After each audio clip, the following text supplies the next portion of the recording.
Escudriñando las Escrituras con Ezequiel Rueda. Escudriñad las Escrituras, porque a vosotros os parece que en ellas tenéis la vida eterna. Bienvenidos, este es su programa Escudriñando las Escrituras y estamos llegando al final de un tema supremamente importante. Hemos estado hablando del fin del tiempo del fin, de la preparación para el mismo, y nada mejor que terminar esta serie con un tema que hace palpitar el corazón, que es la nota tónica. Y para abordar un tema como ese, tenemos hoy al pastor William Barrero. Él es departamental de la Unión Colombiana del Norte. Pastor, bienvenido. Gracias por la invitación. Pastor, ese tema, ¿qué le produce en el corazón la segunda venida?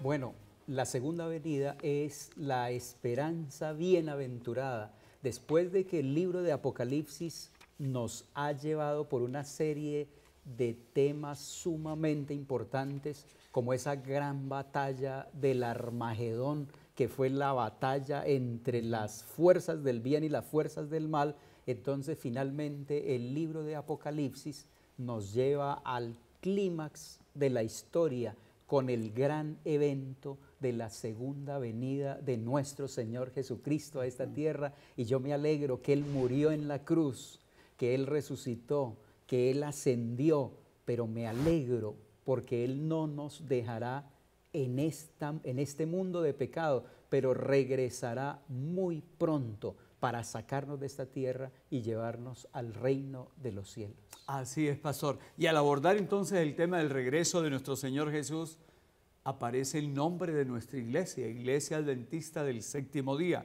el significado, la relación que tiene este nombre con otros temas trascendentales de la Biblia. Así es, nos llamamos Adventistas del Séptimo Día porque tenemos aquí dos creencias fundamentales que, aunque parecen muy distantes, la creación de la segunda venida de Cristo, están perfectamente conectadas, la creación y la segunda venida de Cristo. Nos llamamos Adventistas del Séptimo Día porque el séptimo día, que es el corazón del decálogo, el cuarto mandamiento, nos recuerda que en 6 días hizo Jehová los cielos y la tierra, el mar y todas las cosas que existen en este planeta.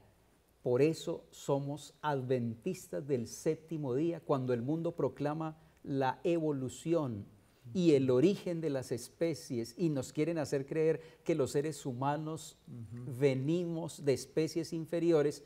Dios nos recuerda que tenemos un origen divino porque fuimos creados a su imagen y a su semejanza, y somos del séptimo día adventistas, porque la palabra adventista viene de advenimiento, es decir, que creemos firmemente en el segundo retorno de nuestro Señor Jesucristo a esta tierra. Como dijo un experto, nuestra protología define nuestra escatología, es decir, lo primero, los orígenes nuestros nos enfocan hacia el final de todas las cosas, al clímax de la historia, es decir, a la segunda venida de Cristo, que se constituye en la solución para todos los problemas de este mundo. Por eso estoy feliz de ser un cristiano adventista del séptimo día. Y esto, pastor, es todo un privilegio en un mundo que a veces piensa que nacemos, vivimos, morimos y todo termina, ¿no? Así es, no somos como el reino animal. Los animales nacen, crecen, se reproducen y mueren. Por supuesto que nosotros podemos vivir ese mismo proceso, pero la gran diferencia, según el libro sagrado, es que nosotros, cuando Cristo regrese por segunda vez, vamos a resucitar para ser transformados y poder entonces heredar la salvación y el reino de los cielos. Pastor, a veces dejamos la impresión, nos queda la impresión de que la segunda venida es tema del Nuevo Testamento, pero este tema nos permite saber que corre como un hilo de oro desde el Génesis hasta el Apocalipsis. Así es, los profetas del Antiguo Testamento hablaron muchísimo del día grande y terrible de Jehová. Me impresiona que los profetas del Antiguo Testamento, por ejemplo, Enoc, séptimo después de Adán, profetizó que vendría con sus santos millares de ángeles a esta tierra, pero vendría para traer juicio y retribución. Y de esa manera el profeta Isaías también presenta que será un día terrible. Espantoso y terrible. Espantoso, porque el Señor vendrá para hacer juicio.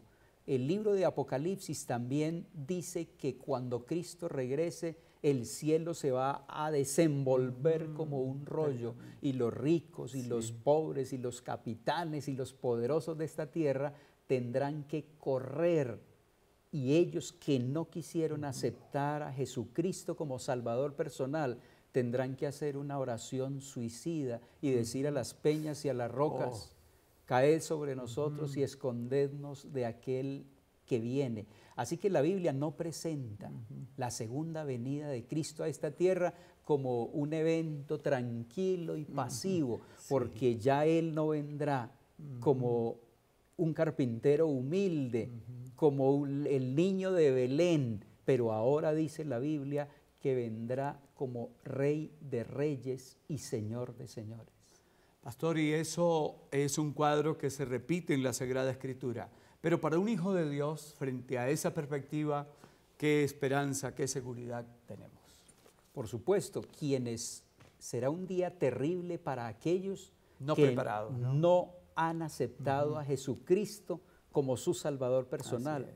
Será un día terrible para aquellos que no han desarrollado una relación de amistad con Él, porque cuando un amigo nos visita, no deberíamos preocuparnos, pero nosotros que hemos aceptado a Jesucristo, si le buscamos de todo corazón, cuando Él venga, entonces no tendremos ningún temor, antes saldremos con gozo, levantaremos nuestra cabeza al cielo y podremos decir: este es nuestro Dios que hemos esperado y Él nos salvará. Así que será un día terrible para los que no lo aceptaron, pero será un día de gozo y alegría para aquellos que han hecho una preparación de vida para su encuentro. Es como el himno, ¿no? Día grande viene, pero día alegre viene también, ¿no? Así es. Pastor, hay un capítulo que es extraordinario en el libro de Daniel porque anticipa la historia de más de 25 siglos, pero conecta también con ese acontecimiento que estamos hablando, el capítulo 2 de Daniel. ¿Cómo es que esto aparece allí también? Por supuesto, hemos dicho que los profetas del Antiguo Testamento hablaron de ese día grande y terrible, y Daniel no es la excepción. En el capítulo 2 de Daniel se presenta prácticamente la historia de este mundo a través de los reinos, desde Babilonia, por allá en el año 605 antes de Cristo. Babilonia gobernó al mundo hasta el año 539, cuando los historiadores nos indican que ese imperio tan grande y poderoso cayó. Y Daniel en el capítulo 2 dice que le sucedería un segundo reino que sería inferior al oro, que era el símbolo de Babilonia. Y en el año 539, los historiadores y la Biblia acertadamente nos indica que vino el imperio de los medos y los persas. Y ellos gobernaron al mundo desde el año 539 hasta el año 331. Finalmente ese imperio de Ciro y Darío, que estaba representado por la plata, ya no por el oro, sino por la plata, también se extinguió y cayó. Gobernaron ellos al mundo hasta el año 331 antes de Cristo. Pero igualmente la historia nos indica que se levantaría un tercer reino después de los medos y de los persas, que es el reino de los griegos, el imperio greco-macedónico, con ese gran estratega militar Alejandro Magno a la cabeza, que gobernaría el mundo desde el año 331 a.C. hasta el año 168. En el año 168, ese imperio tan poderoso tan influyente en el mundo filosóficamente, Sí, sí. porque ahí vino la filosofía de Sócrates, Ya. de Platón, de Aristóteles, y realmente permearon la cultura mundial. También desapareció en el año 168 porque surgió un cuarto imperio fuerte como el hierro, dice Daniel el capítulo 2, y es justamente el imperio romano. Y el imperio romano empezó a gobernar al mundo en el año 168 antes de Cristo y lo gobernó hasta el año 476 después de Cristo, cuando también cayó por la invasión de las tribus bárbaras que vinieron del norte. Así que, pastor, este capítulo 2, después de presentar la sucesión de todos los reinos del mundo, Daniel 2:44, dice que en los días de estos reyes, Dios levantará un reino que no será jamás destruido. Y entonces introduce en el capítulo 2 y el versículo 45 una piedra, una roca que fue cortada, no con mano humana, pero una piedra que fue cortada y hace una intervención desde arriba, desde el cielo, destruye todos los reinos y entonces esa piedra o esa roca se constituye en un reino que no será jamás destruido y es el reino de Dios. De esa manera, el profeta Daniel nos indica que cuando todos los reinos de este mundo pasen y lleguen a su fin, se establecerá el reino de Dios en esta tierra y esa roca que viene desde el cielo representa la bienaventurada esperanza, el clímax de la historia, la segunda venida de Cristo a esta tierra. Pastor, interesante, son buenas nuevas. Todos los demás imperios caen, pero dice que este permanecerá para siempre, ¿no? ¿Qué invitación haríamos a esta altura a nuestros amables televidentes y oyentes ante esa perspectiva grandiosa, gloriosa? Apreciados televidentes, apreciados amigos, la Biblia nos indica que todas las profecías, como hemos visto en Daniel el capítulo 2, han llegado a su cumplimiento final. Y nos falta solamente esa gran profecía que los profetas del Antiguo y del Nuevo Testamento nos presentan hoy vívidamente.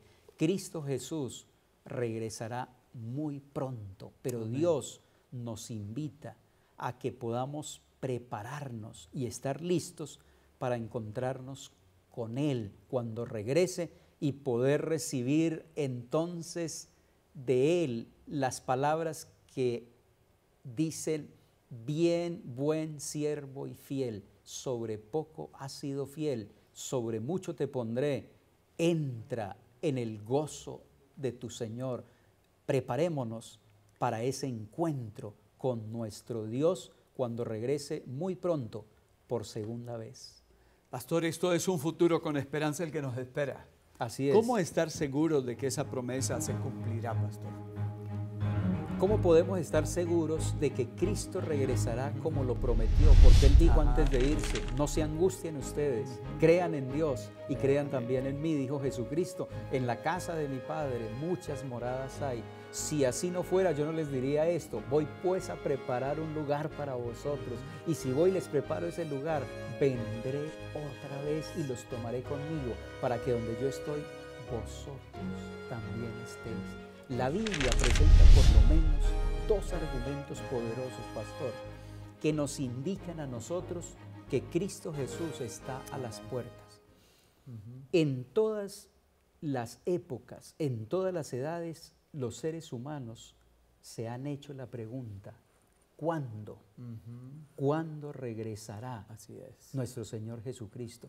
¿Cuándo será el cumplimiento de esa promesa? Y por supuesto, el Señor dice el día y la hora. Nadie sabe, ¿no? Nadie lo sabe, pero no nos deja totalmente en ignorancia con respecto a ese gran acontecimiento, a la segunda venida de Cristo. Así que los discípulos, en Mateo el capítulo 24 y el versículo 3, se le acercaron y le dijeron: Señor, dinos cuándo serán estas cosas y qué señales habrá de tu venida y del fin del mundo. Y el Señor les dijo, oiréis de guerras y rumores de guerras, pero todavía no es el fin. Y los discípulos insistieron tanto, Señor, queremos saber cuándo es el fin. Entonces el Señor hizo una declaración categórica, impresionante, que está en Mateo 24:14, y les dijo, ¿quieren saber cuándo será el fin? Cuando este evangelio del reino sea predicado a todas las naciones, entonces vendrá el fin. Apreciados amigos, si nosotros miramos hoy el panorama mundial, podemos decir con certeza y seguridad que este evangelio está siendo predicado al mundo entero, en los 4 rincones de la tierra, porque nunca el planeta Tierra había estado interconectado por los medios masivos de comunicación, como la internet, como la televisión, como las ondas hercianas.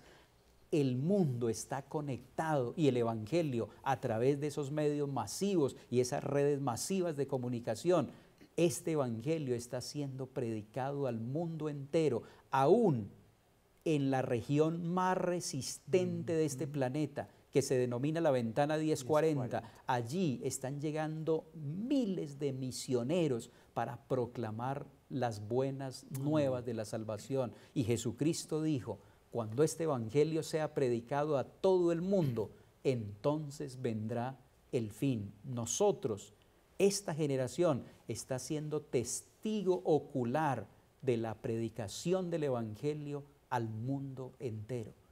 Pero pastor, hay otra evidencia y justamente está en el libro de Apocalipsis, que nos indica a nosotros los estudiantes de la Biblia, los cristianos, nos indica que Cristo está a las puertas.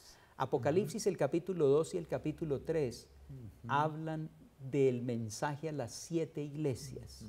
¿Qué es lo que significa el mensaje a las 7 iglesias? Habla de Éfeso, Esmirna, Pérgamo, Tiatira, Sardis, Filadelfia y Laodicea.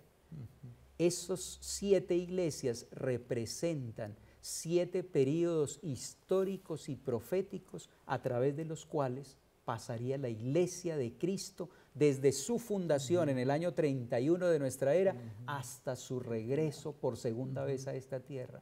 Si nosotros hacemos un estudio cuidadoso de Apocalipsis 2 y 3, al lado de la historia nos encontramos que el período histórico profético de tiempo de las primeras 6 iglesias ya pasó, ya es historia. Ya es historia Éfeso, Esmirna, Pérgamo, Tiatira, Sardis y Filadelfia.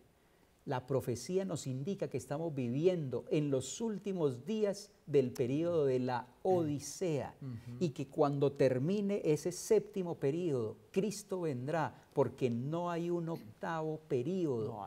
Desde 1844 vivimos en el período de la Odisea. Está a punto de terminarse ese período histórico y profético y Cristo regresará tocando a la puerta y diciendo: he aquí, yo estoy a la puerta y llamo. Si alguno oye mi voz y abre la puerta, yo entraré a él y cenaré con él. Porque, apreciados amigos, Cristo antes de irse dijo que no cenaría más con nosotros hasta el día final, cuando Él venga y nos lleve a cenar con Él en el reino de los cielos. Amén. Cristo vendrá para cumplir la cita que tenemos de sentarnos en esa mesa de kilómetros y kilómetros con todos los redimidos para cenar con Él. La iglesia de la Odisea nos indica que Cristo está a las puertas y que su regreso es inminente. Pastor, hemos hablado de que ese gran acontecimiento, el regreso de Jesús, ¿cuándo? Está muy cerca. ¿Cómo va a ser esa manifestación? Hay en el mundo algunas presentaciones que hablan de rapto secreto. ¿Qué dice la palabra? ¿Qué es lo que nos interesa a nosotros? Muy bien. Los profetas, tanto del Antiguo como del Nuevo Testamento, también son muy claros al responder la pregunta: ¿cómo vendrá Jesús? Y los profetas, tanto del Antiguo como del Nuevo Testamento, dicen por lo menos 3 cosas importantes en relación a la venida de nuestro Señor Jesucristo. Ellos indican, por ejemplo, que la segunda venida de Cristo a esta tierra será de manera visible. Dice que será como el relámpago que sale del oriente y se muestra hasta el occidente. Así será la venida del Hijo de Dios. Y Apocalipsis 1:7 declara: he aquí que viene con las nubes y todo ojo le verá. Así que la primera característica de la segunda venida, de ese gran acontecimiento de Cristo, será visible. Viene con las nubes y todo ojo le verá. Ya esa declaración bíblica rechaza la falsa teoría del rapto secreto, porque hay muchos movimientos evangélicos que quieren hacer creer al mundo que la segunda venida de Cristo será un acontecimiento donde solamente los que tengan cierto nivel espiritual se van a enterar de la segunda venida de Cristo. Pero la Biblia dice que aún los impíos, que aún los que le traspasaron, dice Apocalipsis 1:7, que no tienen ningún nivel espiritual privilegiado, también podrán ser testigos oculares de la segunda venida de Cristo a esta tierra. La Biblia dice también que será un acontecimiento no solo visible para todos los seres humanos, sino que será audible, porque dice que el Señor mismo, con voz de mando, con voz de arcángel y con trompeta de Dios, descenderá del cielo. Voz de trompeta, será un acontecimiento, como ya dijimos, cataclísmico, no puede pasar desapercibido. Será no solo un acontecimiento visible, pero también un acontecimiento audible. Y además declara Hechos el capítulo 1, 10 y 11, diciendo: este mismo Jesús, cuando Jesús ascendió al cielo desde el monte de los olivos, este mismo Jesús que ha sido tomado de vosotros, así vendrá como le habéis visto ir, indicando que cuando Cristo regrese, ese acontecimiento también será un acontecimiento literal. El Cristo que se fue es el mismo que regresará. No será un acontecimiento espiritual que solo pueden percibir algunos hombres más espirituales. No, la Biblia dice será un acontecimiento audible, visible y literal. Pastor, en estos últimos 30 segundos, ¿vendrá para llevar a sus hijos? Muy bien, los resultados de la segunda venida de nuestro Señor Jesucristo. Dice que regresará con voz de mando, con voz de arcángel y con trompeta de Dios, y los muertos en Cristo resucitarán primero. Aquellos que murieron serán resucitados. Así como Él resucitó, Él es la garantía de nuestra resurrección, porque Él dijo: yo soy la resurrección y la vida, y el que cree en mí, aunque esté muerto, vivirá. Y nosotros los que vivimos, nosotros los que estemos presentes en ese acontecimiento, seremos transformados en un abrir y cerrar de ojos. Esto mortal será vestido de inmortalidad, y entonces se cumplirá la promesa. Iremos al cielo para vivir con el Señor por toda la eternidad. Agradecemos a Dios por tan bendita esperanza. Gracias, Pastor William. El Señor le bendiga. Gracias por la invitación, con mucho gusto.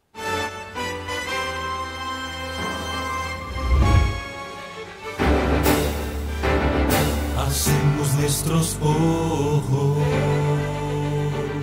se acerca su